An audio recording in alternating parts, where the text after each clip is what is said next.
Commodore साहब, सबसे पहले आपकी तरफ आता हूं सर। क्या समझते हैं कि बांग्लादेश में 2009 के बाद अगर अब तक देखा जाए तकरीबन 17 साल बनते हैं, 17 साल बाद होने वाला जो इलेक्शन है उसमें जेनजी का किरदार किस हद तक अहम होगा? जी बहुत शुक्रिया यासिर साहब, आपने इनवाइट किया। देखिए, ये आज की नहीं है, बहुत ज्यादा एक पॉलिटिकल सेंस या अवेयरनेस इस लोगों में जो इस खित्ते में रहते हैं उनमें है। मुस्लिम लीग जिसने पाकिस्तान बनाई थी 1906 में, ये इसी ढाका में ही बनी थी और इन्हीं लोगों की जाहिर है एक अवेयरनेस थी जिन्होंने सोचा था कि उस जमाने में हम अंग्रेजों या दूसरे मजाहिब के पैरोकार जो फॉलो कर रहे हैं वो मुसलमानों को कभी पनपने नहीं देंगे। तो इतने 120 साल पहले भी सोचे जरा, इन्हीं लोगों की विजन थी, इनको हक लेना आता था। आप ये देखिए कि वो बुनियादी तौर पर एक डेवलपिंग था, हमारे साथ बड़ा कोलैबोरेशन था, अलग होने के बावजूद हमारा बहुत ना सिर्फ दोस्ताना माहौल था बल्कि हम म्यूचुअली बहुत सपोर्टिव थे। मैं खुद फ्लाइंग इंस्ट्रक्टर रहा हूँ एकेडमी में, हमारे पास बांग्लादेशी कैडेट्स और सीनियर ऑफिसर्स स्टाफ कोर्सेज वगैरह के लिए आया करते थे। फिर ये जिस दौर की आप बात कर रहे हैं हसीना वाजिद की, फिर वो दौर आया 15-16 साल का, तो वो ऑलमोस्ट अलाइनमेंट हो गई उनकी हिंदुस्तान के साथ। जाहिर है उनके लिए नेशनल इंटरेस्ट में था कि किसी तरीके से दूरी रखी जाए। अब ये जो डेवलपमेंट हो रही है नई, वो जो तारिक रहमान आप कह रहे हैं कि वो, मैं भी यही इतना ही पढ़ रहा हूँ कि वो बहुत प्रोमिनेंट लीडर हैं। एक एलिमेंट उनका, एक वालदा फौत हुई है, सिंपथी एलिमेंट भी है, और उनका दौर लोग अब याद करते हैं कि वो अलाइनमेंट उस तरह से ना सिर्फ न्यूट्रल थी बल्कि प्रोग्रेसिव थी। बेसिकली इन्होंने क्या किया, जो पिछली प्राइम मिनिस्टर थी हसीना वाजिद ने, उन्होंने कंप्लीटली इंडिया की डोमिनेंस को कबूल कर लिया, कोलैबोरेशन को कबूल कर लिया, डिपेंडेंसी अपनी कर ली, और सबसे बढ़कर जो इस लोगों की सॉवरेनिटी, जो इनका बड़ा प्राइड है कि हम बंगाली हैं, हम एक इंडिपेंडेंट नेशन है, वो भी कॉम्प्रोमाइज हुआ। तो आई थिंक उसी का काउंटर होने के लिए मुझे ये लग रहा है कि जो तारिक रहमान है उनका बहुत ब्राइट चांसेस हैं, बट आने वाले वक्त बताएंगे कि कितना फेयर हो पाया है। क्योंकि अभी जो उनके प्राइम मिनिस्टर यूनुस है वो बुनियादी तौर पर बहुत लिबरल हैं, पाकिस्तान की तरफ बहुत पॉजिटिव झुकाव है उनका। आपने देखा कि बहुत ज्यादा हमारे साथ कोलैबोरेट कर रहे हैं, बहुत सारे डिपार्टमेंट्स में वलीद है। लेकिन ये आने वाले वक्तों में ये देखना पड़ेगा कि इन जेनजी की जो जो उनकी इमोशंस हैं, जिनको इनकी एस्पिरेशन है, जिसकी वजह से उन्होंने हसीना वाजिद को हटाया, वो किस हद तक पूरी होती हैं और कितनी ट्रांसपेरेंसी से पूरी होती हैं, वो एक चैलेंजिंग सवाल होगा बांग्लादेश के लिए। एयर कमोडोर साहब, अगर आप इस पे कमेंट करना चाहें सर, भारत और चाइना के हवाले से जो बैनुल अक़वामी सतह पे बात हो रही है,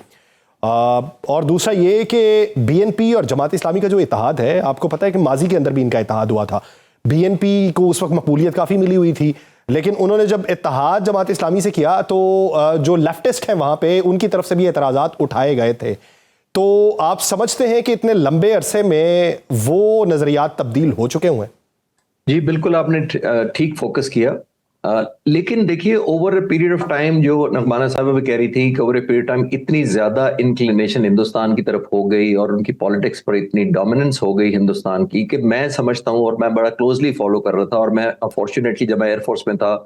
थोड़े सीनियर रैंक पर, तो मैं खुद भी विजिट पे गया था बांग्लादेश, और मैंने वहां देखा कि लोग बहुत ज्यादा हमारे साथ कोलैबोरेशन चाहते हैं। अभी मैं बड़ा डीपली फॉलो कर रहा था कुछ दोस्तों के थ्रू भी बांग्लादेश में, तो मैं आपको एक और एलिमेंट भी हाईलाइट करता चलूं कि देखिए, उनकी जो आर्म फोर्सेस थी उनको इंटेंशनली इंडिया डिपेंडेंट रखा गया इतना अरसा। बहुत ज्यादा मिलिट्री हार्डवेयर कोर्सेज जो उतने होते थे, अभी ये जो बांग्लादेश ने ख्वाहिश का इजहार किया JF-17 थंडर लेने का,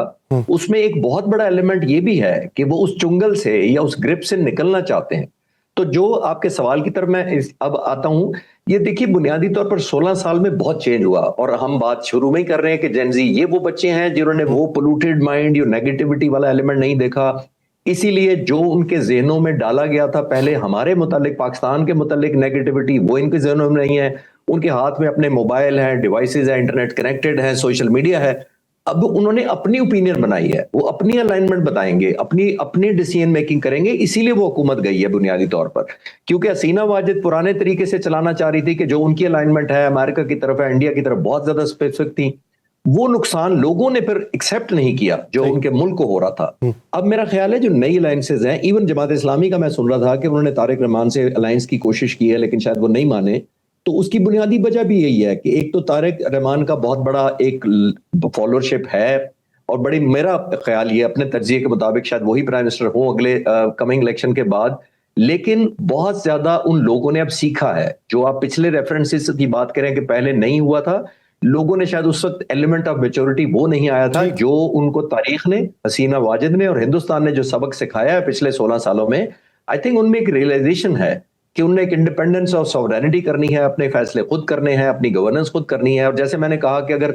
आर्म फोर्सेस तक को हॉस्टेज बनाया गया, अगर हॉस्टेज मैं सख्त लफ्ज इस्तेमाल कर रहा हूं तो चलें, इन्फ्लुएंस इतना ज्यादा किया गया कि सारा इंडिया डिपेंडेंट हो स्पेसिफिकली, और वो भी लोगों में बहुत रियलाइजेशन है, उससे लोगों को लगा कि बहुत ज्यादा उनकी सॉवरेनिटी कॉम्प्रोमाइज हुई है, उनकी इंडिपेंडेंस कॉम्प्रोमाइज हुई है, जिसकी वजह से उन्होंने आजादी ली थी, इंडिपेंडेंट लिया था, वो तो ऑलमोस्ट इंडिया की गोद में चलेगी सारी की सारी सॉवरेनिटी। एयर कमोडोर साहब,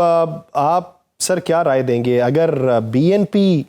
कामयाब होती है तो फिर नताइज क्या होंगे मुस्तकबिल करीब के अंदर, समत क्या होगी, और अगर जमात इस्लामी होती है तो फिर अंदरूनी तौर पे क्या मुख्तलिफ मंजरनामा होगा? एक तो क्लियर करें यासिर साहब के बुनियादी तौर पर ये तमाम जो रिवोल्ट हुई है और ये जो मुजाहरे हुए हैं और हुकूमत को उठाकर फेंका गया है, हसीना वाजिद को वहां से भागना पड़ा है मुल्क छोड़कर, वो ये तो एस्टेब्लिश्ड है कि प्रो इंडिया किसी को वोट नहीं मिलेगा। पहले तो ये क्लैरिटी कर लें।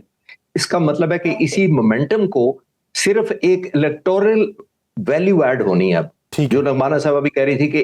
एक होता है हटा देना हुकूमत को और एक उसके बाद होता है उसको वैल्यू कन्वर्ट करना पार्लियामेंट्री पॉइंट ऑफ व्यू से, एक लीगल तरीके से, जो उनके कॉन्स्टिट्यूशन के मुताबिक उन्होंने वोट डालने और प्राइम मिनिस्टर चुना है। तो ये तो मुझे लगता है कि मेजॉरिटी ऑफ बांग्लादेशी जो लोग हैं इस पे तो यूनानिमस है कि हिंदुस्तान की हेजमोनी नहीं चलेगी, नंबर वन। ठीक, लेफ्ट और राइट में होते हुए मैं तो तारिक रहमान को देख रहा हूं बुनियादी तौर पर, उनको इसलिए देख रहा हूं बुनियादी तौर पर वो बैलेंस्ड हैं, वो मोर लिबरल हैं, एक हेरिटेज भी है। और जितना मर्जी हम कह लें, आपने देखा इंडिया पाकिस्तान बांग्लादेश में मरूसी सियासत का हम नहीं छुड़वा सके अभी तक, वो एक इनहेरिटेंस चलती है। और खास तौर पर मैंने कहा कि इतनी जल्दी, जितनी जल्दी हसीना वाजिद गई हैं, लोग तवक्को भी नहीं कर रहे थे। बहुत ज्यादा वैक्यूम फिल भी कोई अननोन या स्ट्रेंजर शायद वो फिल भी ना कर पाते। तो सिर्फ हमने देखना ये है कि फेयर कितने होते हैं इलेक्शन, जो एस्टैब्लिशमेंट उधर भी बहुत बड़ा रोल प्ले करती रही है, वो कितना रोल प्ले करती है, वो अगर ट्रांसपेरेंट होते हैं और वैल्यू कन्वर्ट कर पाते हैं, तो मुझे लग रहा है कि ये